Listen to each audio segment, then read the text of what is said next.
તો અમદાવાદના ચાંદખેડા વિસ્તારમાં ખીરું ખાવાના કારણે થઈને બે બાળકીઓના મોતના મામલે તપાસમાં મહત્વપૂર્ણ અપડેટ સામે આવ્યું છે।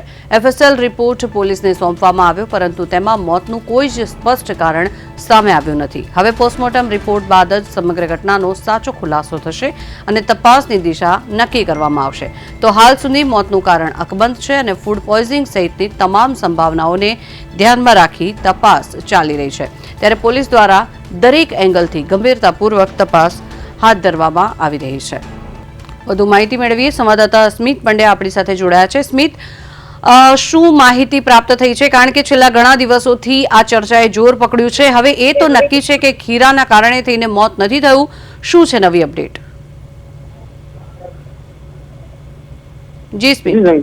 ચાંદખેડા ખીરું ખાધા બાદ બાળકીના જે મોત નો મામલો જે સામે આવ્યો હતો, જે શંકાસ્પદ જે ખીરું હતું તેના પણ સેમ્પલ લેવામાં આવ્યા હતા પોલીસ વિભાગ દ્વારા, પરંતુ તે ખીરામાં તેવું કંઈ પણ જાણવા મળ્યું ન હતું। તે બાદ ખીરું જે હતું તે પરત કરી દેવામાં આવ્યું હતું, પરંતુ જે બાળકીના જે મોત થયા હતા તેમાં આજે જે ઘટના સ્થળે અને એફએસએલ જે રિપોર્ટ આવ્યા છે અને ઘટના સ્થળે જઈને ફરીથી પણ એફએસએલ રિપોર્ટ લેવામાં આવ્યા હતા અને એફએસએલ રિપોર્ટ આવ્યા ત્યારે તેમાં સામે આવ્યું છે કે હજી પણ પીએમ રિપોર્ટ જે આવશે, જે પીએમ પેનલને જે એફએસએલ નો રિપોર્ટ સોંપવામાં આવે છે, ત્યારબાદ પીએમ રિપોર્ટ જે ફરીથી આવશે તેના બાદ જે લાઈવ રિએક્શન જે ટેસ્ટ છે તે પરિવારજનોના કરવામાં આવશે।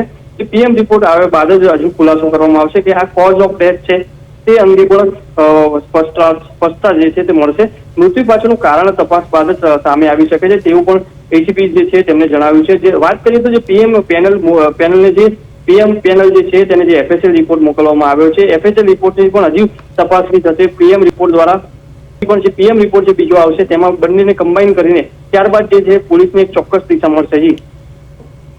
જી આભાર સ્મિત સમગ્ર માહિતી બદલ।